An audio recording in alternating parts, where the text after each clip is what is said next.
Yes sir. Okay okay, thank you for letting me know. चलिए start करते हैं। Basically तो सबसे पहले मैं जाता हूँ पीपीटी की तरफ। जो मेरा सिलेबस है, I will share the PPT also. मैं इसको शेयर कर दूंगा कंप्लीट पीपीटी को, ठीक है। उसके बाद आप उसको डाउनलोड करके अपने लैपटॉप में स्टोर कर सकते हैं, ठीक है, right. Okay, so if I go to the document and first of all let me show you the ppt content. What is the ppt content? ppt sql ppt, okay, ठीक है। इसको open कर लेते हैं, ठीक है।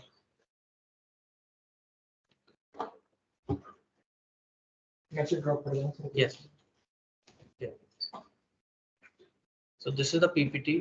ppt में हमने सबसे पहले देखा था dbms क्या। मैंने बताया था कि MySQL क्या है, dbms है, database management system. It is a software, right. ये क्या है, एक सॉफ्टवेयर जिसको आपको लैपटॉप में इंस्टॉल करना पड़ता है, जिसपे आप क्या स्टोर करते हो, डेटा स्टोर करते हो in the form of tables. Table क्या होती है, is arrangement of row and column. तो उस रो एंड कॉलम में आप डेटा स्टोर करते हो और उसके लिए एक सॉफ्टवेयर की नीड होती है, इसको कहते हैं डीबीएमएस। तो ये जो एसक्यूएल है, SQL is a language which work on MySQL। SQL क्या है, एक लैंग्वेज है जो MySQL पे वर्क करती है। और MySQL क्या है, एक सॉफ्टवेयर है आपके। कौन सा सॉफ्टवेयर है, डीबीएमएस सॉफ्टवेयर है, ठीक है आपके, राइट। और मैंने बताया भी था कि इसको किस तरीके से इंस्टॉल करते हैं, how to install this software. ये पूरी पीपीटी है, इसको आप डाउनलोड कर सकते हैं इंटरनेट पे जाकर। एंड डीबीएमएस के अंदर सबसे पहले बताते हैं डेटाबेस। जैसे मैंने बताया था दिव्या राम का डेटाबेस बना के दिखाया था। डीबीएमएस डेटाबेस क्या होता है, collection of organised data in the form of tables. और डीबीएमएस का एक सॉफ्टवेयर है जो used to maintain and create a database. एक डीबीएमएस के अंदर कई सारे डेटाबेस हो सकते हैं और डेटाबेस के अंदर कई सारी टेबल्स हो सकती है और टेबल्स के अंदर कई सारा डेटा हो सकता है। किस फॉर्म में, रो एंड कॉलम की फॉर्म में आपके, राइट। तो ये सारी चीजें मैं आपको बता चुका था आपकी। Please go through the recording part, each and every topic we have already discussed. चलिए, उससे पहले ये सारी चीज बता चुका था, नॉट यूनिक की क्या होती है, सारी चीज मैं बता चुका था। अब मैं चलता हूँ आपके बेसिकली MySQL के टॉपिक की तरफ। तो MySQL वर्कबेंच ओपन कर लेंगे यहाँ से। MySQL वर्कबेंच आप सर्च करेंगे MySQL, तो यहाँ एक वर्कबेंच आ जाएगा, इसको ओपन करेंगे। और चलिए मैं इस पर कोड टाइप करके दिखाता हूँ। तो मैं इस पर जाऊंगा, यहाँ टाइप करूंगा पासवर्ड। ही पासवर्ड प्रोटेक्टेड है, मैंने बताया था आपके। You need to give the password at the time of installing. Installing के समय पासवर्ड मांगता है, ठीक है। तो इस जगह पे हम बात कर रहे थे, अब तक हमने ये टॉपिक डिस्कस कर चुके थे कि अगर आपको कोई डेटाबेस बनाना है आपने, जैसे इसके अंदर आप देख सकते हैं, इसके अंदर बहुत सारे डेटाबेस बने। This is a refresh button. और यहाँ स्कीमा मींस डेटाबेस। स्कीमा का मतलब क्या होता है, डेटाबेस, राइट। और अगर आप किसी डेटाबेस को सेलेक्ट करेंगे, उसकी इन्फॉर्मेशन यहाँ आ जाएगी। और ये एरिया जो होता है, इसको कहते हैं क्वेरी एरिया, जहाँ आप क्वेरी रन कर सकते हैं। और ये एरिया जो नीचे आप देख रहे हैं, this is noted the output area, where you can see the output whether it is correct और नॉट, ठीक है। तो बेसिकली अगर मैं बात करूं, तो अगर आपको कोई डेटाबेस बनाना है तो उसके लिए कमांड लिखते हैं क्रिएट डेटाबेस। डेटाबेस का नाम कुछ भी हो सकता है, ओके। उसके बाद आपको लिखना होगा यूज डेटाबेस। ये कमांड आपको बार बार रन करानी पड़ेगी। क्यों? क्योंकि जब भी आप सॉफ्टवेयर को ओपन करेंगे तो कंप्यूटर के बार बार बताना पड़ता है कि आप किस डेटाबेस पे काम करना चाहते हैं, ठीक है। सो मैं दिव्या पे डेटाबेस पे काम करना चाहता हूँ। तो अब मैं इस वक्त सेलेक्ट करूंगा, तो देखिए यहाँ आ जाएगा नीचे कि ट्रू आ जाएगा। अब ये ट्रू हो चुका है कि हाँ, यूज दिव्या। अगर आप देखना चाहते हैं इसके अंदर कितनी टेबल्स हैं, you can run of this command, so it will give you the list of the tables. इसके अंदर 2 टेबल है, स्टूडेंट नाम की और एक एम्प्लॉय नाम की, राइट, ओके। सो क्रिएट टेबल करने के लिए ये कमांड, डिस्क्राइब टेबल करने के लिए command, to fetch the star का मतलब ऑल कॉलम्स फेच करने के लिए कि स्टूडेंट में क्या क्या डेटा है उस देखने के लिए आपके पास ये कमांड। तो अगर मैं इसको रन करूं, so it will give you this data कि स्टूडेंट आईडी है, कुछ नेम है और कुछ एड्रेस है। अगर आप डीएससी सेलेक्ट करेंगे तो it will give you the, मतलब ये बता देगा कितने कॉलम है, उसका डेटा टाइप क्या है। मैंने बताया था व्हाट इज डेटा टाइप, ये कॉलम इंटीजर वैल्यू कंटेन करेगा। यहाँ मैंने कोई भी कंस्टेंट नहीं लगा रखा। मैंने बताया था constant is nothing but a security on a particular column, कि किसी कॉलम पे आप सिक्योरिटी लगा सकते हैं। और कौन कौन से कंस्टेंट्स होते हैं, मैंने आपको बताया था प्राइमरी की होता है, नॉट नल होता है, यूनिक होता है, ये सारे कंस्टेंट्स होते हैं। These are the constant which is used to enforce standard on data columns on a table. कि आपको कुछ रूल लगाना है, आपके इन्फोर्स्ड करना है डेटा कॉलम्स पे ऑन अ टेबल के अंदर। जो टेबल के अंदर कॉलम्स है उस पे क्या लगाना है, कुछ ना कुछ रूल लगाना है आपके, ठीक है। यहाँ तक बात समझ में आ रही है ना आपके? चलिए, अब डेटा को आप इंसर्ट कर सकते हैं आप डेटा को, ठीक है। अगर आप कोई स्पेसिफिक कॉलम चाहते हैं तो आप उसमें कॉलम का नाम लिख सकते हैं, वो स्पेसिफिक कॉलम आ जाएगा उसमें। और ये क्रिएट टेबल मैंने बना के दिखाई थी यहाँ, इसको मैं थोड़ा नीचे कर देता हूँ तो कि थोड़ा सा एरिया बढ़ जाएगा मेरे लिए, ठीक है। ठीक है, तो टेबल मैंने बना के दिखाई थी यहाँ, पूरी बनाई थी क्रिएट टेबल एम्प्लॉय, जिसके अंदर टाइनी इंट मैंने लिया था, डेटा टाइप अनसाइंड प्राइमरी की, ये सारी चीज मैंने आपको बता के दिखाई थी आपकी, ठीक है। और यहाँ तक हम इसको पूरा कर चुके थे काम को, आपके बात समझ आ गई होगी यहाँ तक। अब चलते हैं आगे की तरफ। तो यहाँ से हम कोड लिखना स्टार्ट करेंगे। और दिव्या हमारा डेटाबेस है जिसके अंदर इस समय 2 टेबल बनी हुई है, और इसको कर लेते हैं सेव। अब मैं चलता हूँ आपके सबसे पहले पीपीटी की तरफ। तो पीपीटी में अगर मैं रिकॉल कराऊं आपको थोड़ा सा, जरा नीचे की तरफ चलते हैं। मैं कहाँ तक डिस्कस कर चुका था? मैं यहाँ तक डिस्कस कर चुका था बेसिकली, डेटा टाइप्स तक। कहाँ तक डिस्कस कर चुका था? डेटा टाइप्स तक, राइट। तो डेटा टाइप्स तक हमने डिस्कस कर लिया था। अब डेटा टाइप्स के बाद हम कंसेप्ट करते हैं। तो कंसेप्ट है पहला, बहुत ही इंपॉर्टेंट कंसेप्ट है, जिसको मैं बताने वाला हूँ। इसको आप यहाँ से रन कर सकते हैं। अब मैं आपको जो बताने वाला हूँ, पहला कंसेप्ट है जिसके अंदर आता है आपका डिटेल्ड एसक्यूएल डेटा टाइप, जो कि हम पढ़ चुके हैं बेसिकली कि डिटेल्ड एसक्यूएल डेटा टाइप कौन कौन से होते हैं आपके, ठीक है। दूसरा आता है कंसेप्ट क्रिएटिंग डेटाबेस, डेटाबेस कैसे बनाते हैं, ये आप पीपीपी में पढ़ चुके हैं। क्रिएट टेबल, ये भी कैसे बनाते हैं हम पढ़ चुके हैं। यूजिंग कंस्ट्रेंट्स, हम कैसे करते हैं यूजिंग कंस्ट्रेंट्स, ये भी हम पढ़ चुके हैं। इंसर्ट टेबल, इंसर्ट टेबल कैसे करते हैं ये भी हम पढ़ चुके हैं। इंसर्ट का मतलब डेटा करना आपके। अब मैं आपको उससे पहले बताता हूँ आपके कि चलते हैं एसक्यूएल कमांड्स पर। एसक्यूएल कमांड्स पे चलते हैं और एसक्यूएल कमांड्स पे कर देंगे। यहाँ मैं चलता हूँ ऊपर की तरफ और यहाँ आपको एसक्यूएल कमांड्स बताता हूँ। तो एसक्यूएल कमांड्स 4 कैटेगरी में होते हैं। डीडीएल मतलब data definition language, D1 data manipulation language, data control language and TCL stands for transaction control language. अब अगर आप ध्यान देखेंगे, अब तक हमने क्रिएट पढ़ा। अगर आपको टेबल पे काम करना है तो डीडीएल कमांड्स का यूज करेंगे, अगर आपको डेटा पे काम करना है तो डीएमएल कमांड्स का यूज करेंगे, और अगर आपको कुछ परमिशन वगैरह देनी है, जैसे ग्रांट का मतलब होता है टू गिव परमिशन, लिखा हुआ है grant gives a privilege to the user. Privilege का मतलब होता है परमिशन देना किसी यूजर को, और रिवोक का मतलब है takes back permission granted from the user, कि जिसने आपको परमिशन दे रखी है उससे परमिशन वापस लेना, तो वो क्या कहलाता है? रिवोक कहलाता है। तो ग्रांट का मतलब है परमिशन देना और रिवोक का मतलब है परमिशन वापस लेना। And TCL stands for commit, roll back and save point. अब हम बताएंगे रोल बैक का मतलब होता है अंडू करना, ठीक है, समझ आओ आपने अंडू करना मतलब रिवर्ट करना आपके। ये हम पढ़ेंगे जब हम, मैं किसको प्रैक्टिकल करके दिखाऊंगा एक एक चीज को। तो क्रिएट हम पढ़ चुके हैं, ठीक है। और उसके बाद हमने क्या पढ़ा है अभी तक? सेलेक्ट पढ़ा है, इंसर्ट पढ़ा। अब मैं आपको बताता हूँ डिलीट और अपडेट कैसे काम करता है। तो डिलीट अपडेट कौन से कमांड होते हैं? डीएमएल की। मतलब अगर आपको डेटा को डिलीट करना है, इंसर्ट करना है, सेलेक्ट करना है, अपडेट करना है। तो सेलेक्ट इंसर्ट तो पढ़ चुके हैं, लेकिन चलिए डिलीट पढ़ते हैं और अपडेट पढ़ते हैं। तो उससे पहले हम चलते हैं अपने माई वर्क वर्चुएंट में, और पहले तो मैं आपको डेटा दिखाता हूँ। Select star from student. अगर मैं स्टूडेंट वाली टेबल में जाऊं और यहाँ मैं अगर स्टूडेंट वाली टेबल को रन कराऊं, अगर आप ध्यान से देखेंगे तो स्टूडेंट में मेरा ये डेटा है। मैं चाहता हूँ स्टूडेंट का आईडी और नाम दे दूं, सिर्फ स्टूडेंट एड्रेस ना दूं उस समय पे। तो इंसर्ट में याद रखिएगा, जब भी आप कोई वैल्यू इंसर्ट करते हैं ना किसी भी टेबल में, तो 3 कॉलम है तो 3 वैल्यूज आपको देनी पड़ेंगी। जैसे मैंने एम्प्लॉय में इंसर्ट कर रहा हूँ, तो एम्प्लॉय में कितने कॉलम थे? 1 2 3 4 5, तो 5 वैल्यू मुझे देनी पड़ रही थी, राइट। सो जितने कॉलम होंगे उतनी वैल्यू आपको सप्लाई करनी पड़ेगी, otherwise you will get an error. क्या आ जाएगा? एरर। लेकिन मैं चाहता हूँ कि इस जगह पे मैं वैल्यू आईडी और नेम दूं, तो उसके लिए क्या करेंगे? तो उसके लिए मेरे पास एक कंसेप्ट है कि आप लिखेंगे इंसर्ट, इंसर्ट इनटू लगाएंगे और टेबल का नाम रख देंगे, इनटू लगा के टेबल का नाम रख देंगे स्टूडेंट, और वैल्यूज दे देंगे इसमें। और वैल्यूज में आप अगर आप लिखेंगे, जैसे मैंने लिख दिया 103, ठीक है, और कॉमा, उसका नाम रख दिया विशाखा, ठीक है, ठीक है, ठीक है। तो ये पहले गलत है, ठीक है? विशाखा मैंने नाम रख दिया, right. Suppose I am inserting Vishakha, so only मैंने 2 रिकॉर्ड दिए। मैं सोच रहा हूँ कि 103 इसमें चला जाए स्टूडेंट आईडी में, और विशाखा इसमें नेम में चला जाए, एड्रेस में नहीं दे रहा हूँ। तो this wrong, this method is wrong. इस मेथड से काम नहीं करेगा। Let me show you the output. Here you will see the error, column count does not match with the value count. मतलब जो आप इंसर्ट कर रहे हो वो कॉलम काउंटिंग से मैच नहीं कर रहा है, ये कह रहा है। मतलब आप इंसर्ट कर रहे हो 2 वैल्यूज और कॉलम को चाहिए कम से कम 3 वैल्यूज। कॉलम को चाहिए कितनी? 3 वैल्यूज। तो आप 2 इंसर्ट करें, तो उसके लिए आपको यहाँ कॉलम का नाम लिखना पड़ेगा, वैल्यूज को पहले ब्रैकेट में। तो कॉलम का नाम लिखता हूँ मैं stu_id, कॉमा, और stu_name। अगर मैं यहाँ एड्रेस लिखूंगा तो 103 स्टूडेंट आईडी की तरफ ट्रांसफर हो जाएगा और विशाखा किस में चला जाएगा? एड्रेस में चला जाएगा। आपकी बात समझ में आ रही है आपकी? तो बेसिकली हम क्या लिखेंगे? स्टूडेंट आईडी मतलब 103 स्टूडेंट आईडी में जाए और विशाखा किस में जाए? स्टूडेंट नेम में जाए। तो उस कॉलम में ही जाएगा, और तीसरा कॉलम नहीं दिया तो उसमें अब कुछ नहीं जाएगा। इंसर्ट करके देखते हैं, हो चुका है इंसर्ट रिकॉर्ड, देख सकते हैं। और अगर मैं सेलेक्ट करके दिखाता हूँ आपको, तो आ गया ना नल। नल मींस यहाँ वैल्यू क्या है? ब्लैंक है। तो कंप्यूटर में जब भी कोई टेल ब्लैंक होती है उसको क्या कहते हैं? नल कहते हैं। बताया था मैंने आपके, क्या कहते हैं? नल कहते हैं। और टेबल को क्या कहते हैं? टेबल को रिलेशन कहते हैं। क्या कहते हैं? टेबल को रिलेशन। और मैंने बताया था इस रो को क्या कहते हैं? रो कह सकते हो, रिकॉर्ड कह सकते हो, टपल कह सकते हो।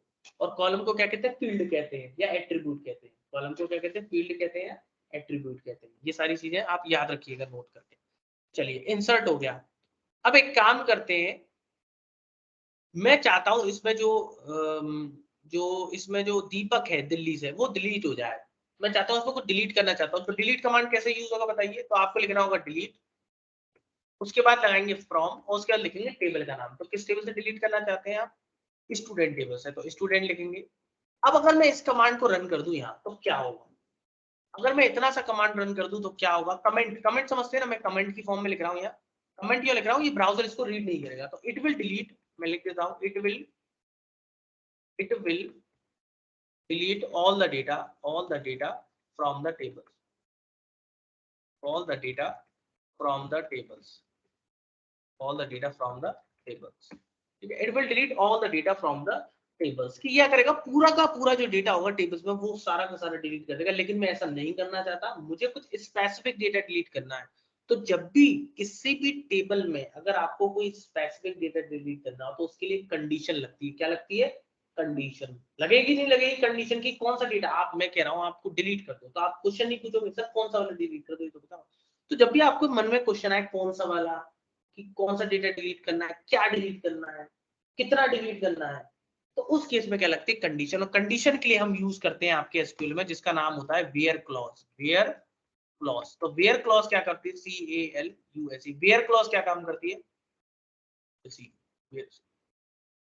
वेयर क्लॉज क्या काम करती है? वेयर क्लॉज कंडीशन का काम करती है। तो मैं क्या लिखूंगा इसमें? डिलीट लिखूंगा, DELET, delete from student table का नाम। अब लगाएंगे वेयर। अब आपको लगाना है कि किस हिसाब से डिलीट करना चाहते हो। तो नाम से डिलीट करना चाहते हो, एड्रेस से डिलीट करना चाहते हो, या आईडी से डिलीट करना चाहते हो? तो बताओ किस हिसाब से डिलीट करूं। अगर मैं एड्रेस से डिलीट करता हूं कि जो बंदा दिल्ली में रह रहा है उसको डिलीट कर दो, तो दिल्ली में 2 बंदे रह रहे हैं, तो दोनों के दोनों डिलीट हो जाएंगे। अब मैं कहता हूं नाम से डिलीट कर दो, तो नाम भी क्या हो सकते हैं? डुप्लीकेट हो सकते हैं ना सेम नाम, तो सारे के सारे राकेश डिलीट हो जाएंगे। लेकिन हम हमेशा डिलीट किससे करते हैं? आईडी से डिलीट करते हैं, क्योंकि आईडी क्या होती है? यूनिक होती है। प्राइमरी की से डिलीट करते हैं। तो मैं फिलहाल यहाँ अगर आईडी से डिलीट करूंगा 101, तो 101 फिलहाल 2 है इसमें, तो दोनों के दोनों डिलीट हो जाएंगे। तो करके देखते हैं, where STU underscore ID is equal to 101। तो जिसकी आईडी, जिसकी वेयर का मतलब है जिसकी आईडी 101 है, उसको डिलीट कर दो फ्रॉम स्टूडेंट नाम की टेबल में से। अगर इस कमांड को रन कराऊंगा मैं, तो देखिए आपका डिलीट हो चुका है। प्रिंट करके देखते हैं उसके अंदर क्या हुआ। कहाँ दिक्कत आ गई भाई? मुझसे कहाँ गलती होगी? इसमें डिलीट नहीं हुआ। आप देखिए मैंने डिलीट परफॉर्म करा, तो देखिए उन्होंने क्या आ गया? Table Divya student does not exit. मैंने क्या लिख दिया भाई? ओहो सॉरी, देखो स्टूडेंट लिख दिया ना, STDU लिख दिया मैंने। स्टूडेंट स्पेलिंग गलत कर दी स्टूडेंट की, तो इसमें आएगा STUDENT। ठीक है, ये आएगा इसमें प्रॉपर। तो अब रन करके देखते हैं, हो गया रन, 2 रोज अफेक्टेड आ गए हैं।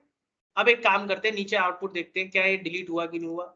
यस हो गया ना, देखो राकेश और 2, राकेश भी डिलीट हो गया, और एक और बंदा था दीपक भी डिलीट हो गया। तो अब इसमें जो 10 वाला था स्टूडेंट आईडीज की 103, वो दोनों डिलीट हो चुके हैं आपके। ठीक है ना? क्लियर है ना यहाँ तक आपके? तो इस तरीके से हम डिलीट करते हैं जब भी हम, अगर आप डायरेक्ट डिलीट लगाओगे it will delete all the data from the table, लेकिन ऐसा नहीं करते, हम लगाते हैं कंडीशन। कंडीशन किसके थ्रू लगती है? वेयर के थ्रू। किसके थ्रू लगती है? वेयर के थ्रू। चलिए अब मैं आपको यहाँ करके दिखाता हूँ सर यहाँ अपडेट। पे क्वेश्चन हाँ, है आप सर, पूछिए। अगर हमने डिलीट कर दिया तो उसको अंडू भी कर सकते हैं? नहीं कर सकते, तभी कह रहा था मैं।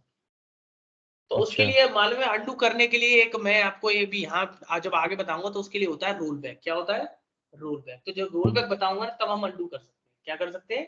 अंडू। रोल बैक समझते हो ना, पीछे की तरफ जाना। Yes sir. तो अंडू नहीं कर यस सर। सकते फिलहाल के लिए। फिलहाल के लिए अब जो मेरा डेटा डिलीट हो चुका है उसको मैं बैक नहीं कर सकता। तो इस चीज का याद रखना, एसक्यूएल में अगर आप कोई काम कर रहे हो, तो वो जो भी काम करोगे वो परमानेंट सेव होगा, जो परमानेंट सेव होगा। आप कुछ भी नहीं कर सकते। चलिए सर एक बहुत अच्छा क्वेश्चन क्वेश्चन है। था। हाँ पूछिए। सर जो आपने वेयर क्लॉज बताया, इसमें हम मल्टीपल कंडीशन दे सकते हैं? हाँ मल्टीपल दे सकते हैं। अभी उस पॉइंट पे आऊंगा मैं, मल्टीपल वाले पे भी आऊंगा, परेशान मत हो, अभी आ रहा हूँ। अभी पेयर को और कॉम्प्लेक्स बनाएंगे, मल्टीपल कंडीशन भी दे सकते हैं। अभी मैं बताऊंगा मल्टीपल कंडीशन कैसे देंगे। ठीक है चलिए। तो यहाँ डिलीट समझ में आया ना आपके? चलिए अब मैं इस काम करता हूँ, इसमें अपडेट करता हूँ। क्या करता हूँ? अपडेट करता हूँ। तो अपडेट करना चाहता हूँ, जैसे आप देखोगे इसमें विशाखा की सेल जो एड्रेस है उस समय नहीं है। मैं चाहता हूँ विशाखा कहाँ रह रही है, मुझे पता लग गया कहाँ रह रही हो। आप सपोज दिल्ली में रह रहे हो, तो मैं चाहता हूँ विशाखा का जो एड्रेस नहीं हो सके दिल्ली कर दो। तो कैसे करेंगे? तो आप लगाएंगे अपडेट कमांड। अपडेट के बाद लगाएंगे आप किस टेबल को अपडेट कर रहे हो, स्टूडेंट नाम की टेबल को। उसके बाद लगाएंगे सेट, किस कॉलम में अपडेट कर रहे हो। सेट लगाने का किस कॉलम, जो आप ब्लू देख रहे हो ना, जितना भी ब्लू में लिखा हुआ है ये सब कमांड है, और जो ब्लैक में लिखा हुआ है वो आपका टेबल का नाम हो सकता है, कॉलम का नाम हो सकता है। तो अपडेट करो स्टूडेंट नाम की टेबल में सेट, क्या है अपडेट करना है, एड्रेस। तो किस कॉलम में एड्रेस, STU_A_D, क्या करना है एड्रेस। अब याद रखना फिजिकल के बाद आप जो एड्रेस लिखोगे टेक्स्ट में लिखोगे, और एड्रेस हमेशा टेक्स्ट हमेशा किस कोड में लिखा था, डबल कोट्स में लिखा था। किस में लिखा था, डबल कोट्स में। अगर नंबर होता तो मैं डायरेक्टली लिख देता, लेकिन नंबर नहीं है या वैल्यू है, टेक्स्ट तो हमेशा डबल कोट्स में लिखते हैं। किस में लिखते हैं, डबल कोट्स में। तो अपडेट करो student, set student address is equal to Delhi. लेकिन अगर मैं इतने कमांड को रन कर दूं तो क्या होगा, तो क्या होगा, इट विल अपडेट क्या हो जाएगा, it will update all address to Delhi of all employees। बात समझ में आ रही है, EMPLOYEES, एम्प्लॉयज का मतलब है कि ये सब में दिल्ली एड्रेस कर देगा। फॉर एग्जांपल ये 50 रो होती तो 50 में क्या आ जाता, सब में दिल्ली आ जाता, लेकिन ऐसा काम नहीं करना। हमें किसका एड्रेस अपडेट करना है, विशाखा का। तो उसके लिए क्या लगेगी, कंडीशन, क्या लगेगी, कंडीशन। और कंडीशन के लिए क्या यूज होता है, वेयर क्लॉज। क्या यूज होता है, वेयर क्लॉज। इसी को मैं कॉपी करूंगा यहाँ से, और इस कॉपी करके यहाँ लगा दूंगा पेस्ट, और पेस्ट करने का सेमीकोलन लगा के लगाऊंगा वेयर, और वेयर के आगे लगाऊंगा। अब बताओ विशाखा मतलब नाम से करूँ या आईडी से करूँ, आईडी से करूंगा तो मैं लिख दूंगा where student underscore ID is equal to 103। तो मतलब अपडेट करो स्टूडेंट टेबल को, एड्रेस कर दो दिल्ली, किसका, जिसकी स्टूडेंट आईडी क्या है, 103 है। तो 103 किसकी है, विशाखा की। तो विशाखा ही अपडेट होगी, उसका डेटा एडर हो जाएगा। रन करके देखते हैं, हो चुका है रन हमारा।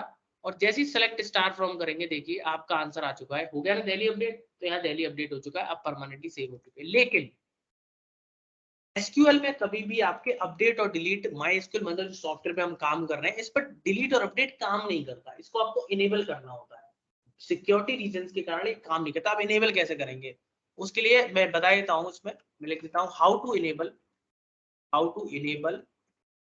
Delete and update, delete sir एक क्वेश्चन था एंड, हाँ पूछिए, अपडेट इन सर, ये माई पूछ रहा था एसक्यूएल। मैं, आपने हाँ, अब कमांड चलाई तो परमानेंटली अपडेट हो गया।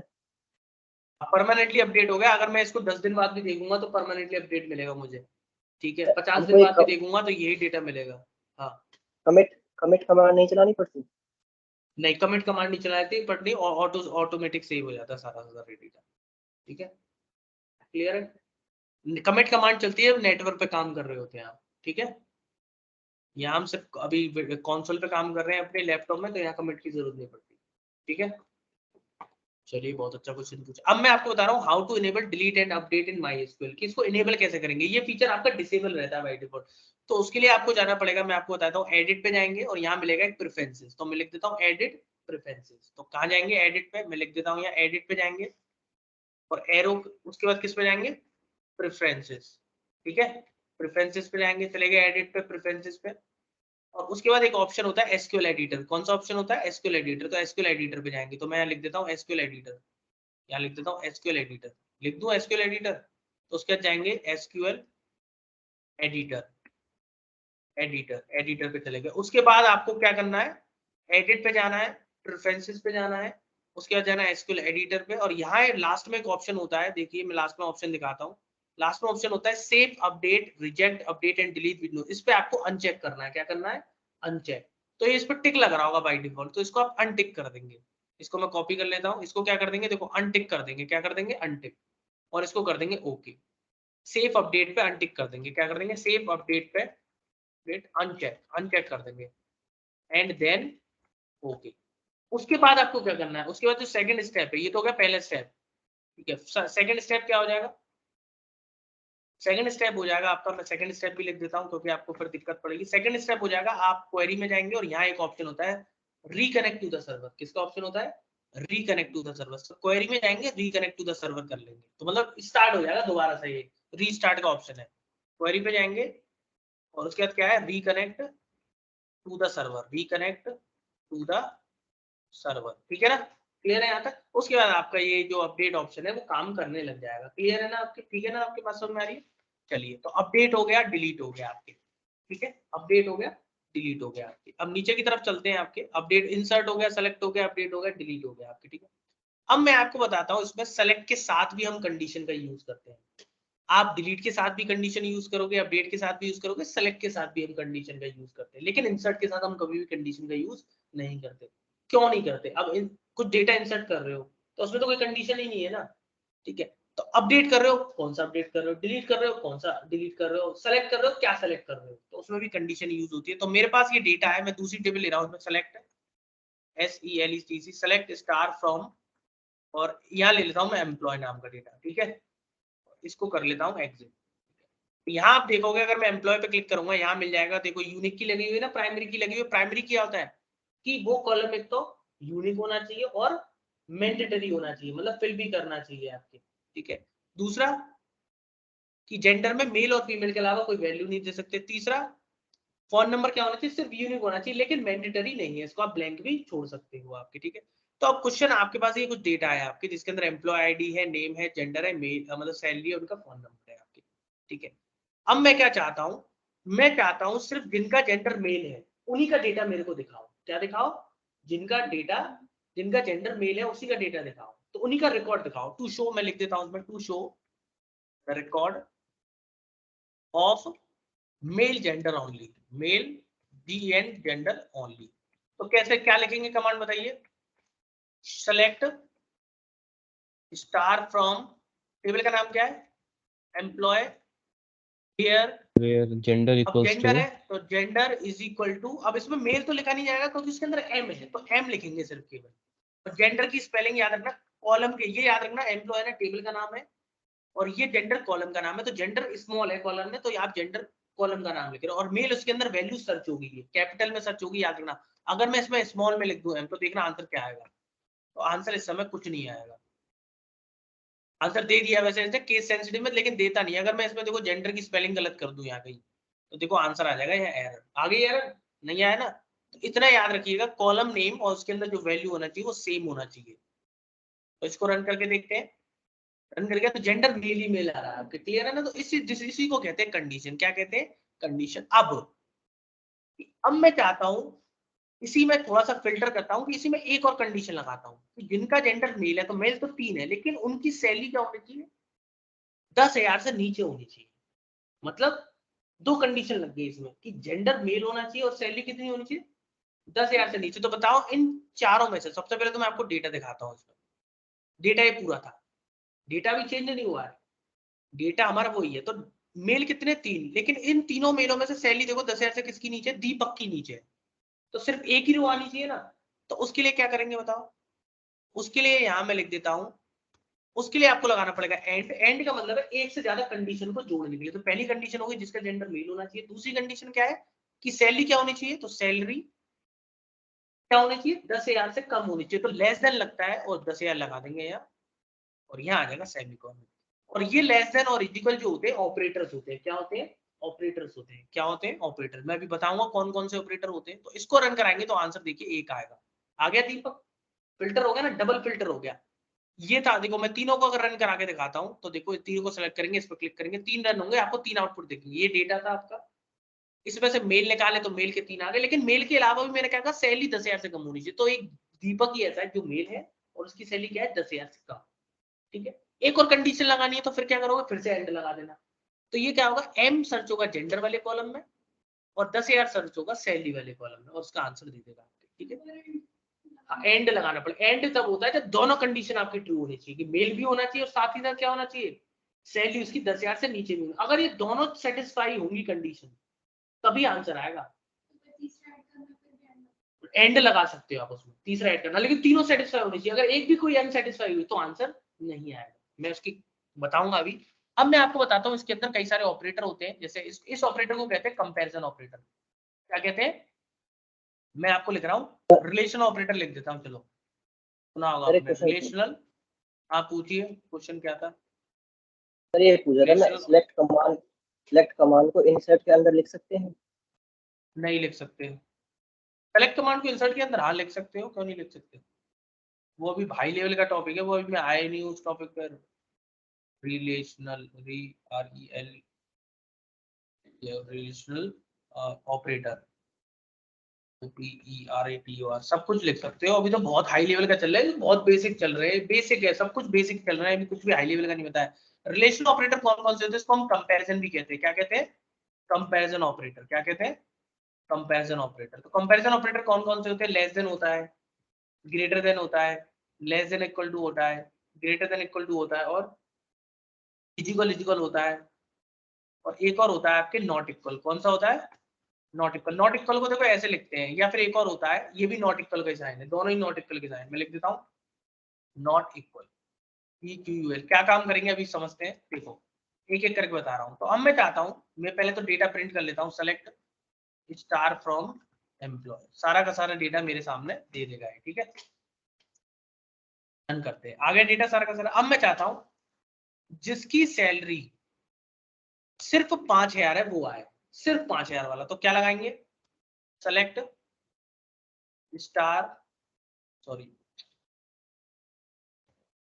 Select star from employ, EMPLOY, employ where salary SALY salary is equal to 5,000। तो इज इक्वल टू का मतलब है एग्जैक्ट वाला, इज इक्वल टू का मतलब है एग्जैक्ट। तो सिर्फ 5,000 वाला बंदा आएगा, आएगा ना 5,000 वाला बंदा, सिर्फ 5,000 वाला बंदा आएगा। तो उसमें लिख देता हूँ ओनली, मैं लिखता हूँ ओनली 5,000 वाला, ओनली 5,000, ओनली 5,000, ओनली नहीं आया, वो नहीं आया, ओनली 5,000, ठीक है। ओनली 5,000 एग्जैक्ट की बात हो रही है, एग्जैक्ट की बात हो रही है, ठीक है, एग्जैक्ट की बात हो रही है, ठीक है।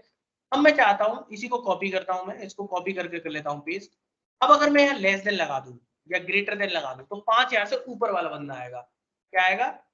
Greater than 5,000। तो 5,000 से ऊपर वाला बंदा कौन है बताओ मुझे, बताओ 5,000 से ऊपर वाला बंदा कौन है। अगर मैं आपको डेटा दिखाऊं तो इसमें 5,000 से ऊपर वाला कौन है? राकेश है और जॉन है, दोनों के दोनों आ जाएंगे, आ जाएंगे कि नहीं आ जाएंगे? आ गए दोनों के दोनों, ठीक है ना आपके, ठीक है। अगर मैं आपको बताऊं 5,000 से नीचे वाला बंदा कौन है, तो उसके लिए क्या लग जाएगा? अच्छा, इसमें 5,000 वाला नहीं आएगा, सिर्फ 5,000 से ऊपर वाला आएगा, क्योंकि ग्रेटर देन लग रहा है। अगर मैं यहाँ लेस देन लगा दूं तो क्या होगा? 5,000 से नीचे वाला जो भी होगा, वो जिसकी कंडीशन सेटिस्फाई होगी वो आ जाएगा। तो 5,000 से नीचे वाला कोई नहीं है, इसलिए कुछ नहीं आया, ठीक है। अगर मैं यहां लगा दूं आपके is equal, greater than is equal, तो क्या होगा? तो क्या होगा कि 5,000 से ऊपर वाला बंदा कौन है और 5,000 है वो भी आ जाए आपके, इज इक्वल लग गया अब इस पर। तो 5,000 से ऊपर वाले मतलब ये हो गए 2 और 5,000 है, इनके सारे आ गए, आगे की नहीं आ गए आपके, ठीक है। क्लियर है ना यहाँ तक? ठीक है। तो एक काम करते हैं, इसमें एक रिकॉर्ड इंसर्ट कर लेता हूँ, 3,000 वाला भी कर लूँ एक इंसर्ट रिकॉर्ड, फिर रन करके दिखाता हूँ आपको। तो इंसर्ट इनटू, टेबल नेम क्या है? एम्प्लॉय वैल्यूज, और इसमें आईडी क्या आ जाएगी बताइए? आईडी क्या हो जाएगी? आईडी हो जाएगी यूनिक 105 कॉमा, और नेम क्या हो जाएगा? विशाखा, इसमें देते नेम, और सॉरी कॉमा लगाएंगे, और उसके बाद क्या हो जाएगा? जेंडर हो जाएगा फीमेल, एक फीमेल और आ गई, ठीक है। और उसके बाद क्या हो जाएगा? सैलरी, सैलरी कर देंगे 3,000। सॉरी विशाखा, मैं थोड़ी आपको कम सैलरी दे रहा हूँ अभी, काम करो मेहनत करो और सैलरी बढ़ जाएगी, ठीक है। इसको कर लेते हैं रन, रन हो गया। अब डेटा को प्रिंट करके देखते हैं, ये डेटा आ गया, ठीक है ना, ठीक है ना, सॉरी ये डेटा हमारे पास आ चुका है, ठीक है। इसको थोड़ा सा ऊपर कर लो, अब ठीक है। अब रन करके देखो, तो पहला रन करके देखो, जिनकी सैलरी सिर्फ 5,000 है आगे, जिसकी सैलरी 5,000 से बड़े हैं तो वो आगे मेल मेल, इन दो ही हैं, दीपक और राकेश और जॉन, जिनकी सैलरी 5,000, जिनकी सैलरी 5,000 से छोटी है कौन है? विशाखा, सैलरी आ गई 3,000, आ रहा है ना। अब जिनकी सैलरी 5,000 है या 5,000 से बड़ी है, तो 5,000 वाला भी आएगा और उससे बड़ी आएगी, लेकिन विशाखा नहीं आएगी इसमें, क्योंकि उसकी सैलरी 5,000 से नीचे है। अब इसी का कॉपी करके एक और वर्जन हो सकता है, क्या हो सकता है? जिसकी सैलरी 5,000 से नीचे है या बराबर है, तो उस केस में क्या आएगा? 5,000 वाला भी आएगा और उससे नीचे वाले भी आएगा, तो 3 आंसर आएंगे। अब इसमें विशाखा भी आ जाएगी, आ जाएगी कि नहीं आ जाएगी? आ गई ना, 5,000 वाला भी आएगा और 5,000 से नीचे वाले भी आ गया। तो ये होता है इक्वल का मतलब है एग्जैक्ट, ग्रेटर का मतलब है 5,000 से ऊपर वाला बंदा आ जाए, लेस देन का मतलब है सिर्फ 5,000 से नीचे वाला बंदा, ग्रेटर देन इक्वल टू का मतलब 5,000 प्लस उससे ऊपर वाला बंदा, और लेस देन का मतलब इक्वल का मतलब है 5,000 से नीचे वाला और 5,000 वाला बंदा, दोनों इंक्लूडेड है इसमें, ठीक है। अब आता है नॉट इक्वल। तो नॉट इक्वल की जगह आपको ये लगाना है बस, नॉट इक्वल की जगह ये साइन लगा दो। इसका मतलब है एक्सेप्ट, इसका मतलब होता है एक्सेप्ट, एक्सेप्ट 5,000, 5,000 को छोड़कर बाकी सारे बंदे आ जाएंगे। नॉट इक्वल का मतलब है जिसकी सैलरी 5,000 नहीं है वो आ जाए। तो देखो 5,000 किसकी सैलरी नहीं है? सबकी सैलरी है, लेकिन 5000 वाला नहीं आएगा, एक्सेप्ट समझ रहे हो कि उसको छोड़कर बाकी सारे बंदे आ जाए। तो 5000 जिसकी सैलरी नहीं है, नॉट इक्वल का मतलब है जिसकी सैलरी 5000 नहीं है। अब इसमें आप एक काम कर सकते हो, इसको कॉपी करके आप यहां करके इस सिंबल को आप ऐसे भी लिख सकते हो, नॉट इक्वल का सिंबल, ये भी नॉट इक्वल का सिंबल है। दोनों का आंसर सेम आएगा, दोनों का आंसर सेम आएगा। आ रहा है ना सेम, क्योंकि दोनों सिंबल क्या है, सेम है। सिंबल बात समझ में आ रही है? और इसको हम क्या कहते हैं, रिलेशन ऑपरेटर, कंपैरिजन ऑपरेटर। बात समझ में आ रही है? क्या कहते हैं, कंपैरिजन ऑपरेटर। ठीक है, क्लियर है ना यहाँ तक सभी के? कितनी कंडीशंस बता दी मैंने? डबल इक्वल कहाँ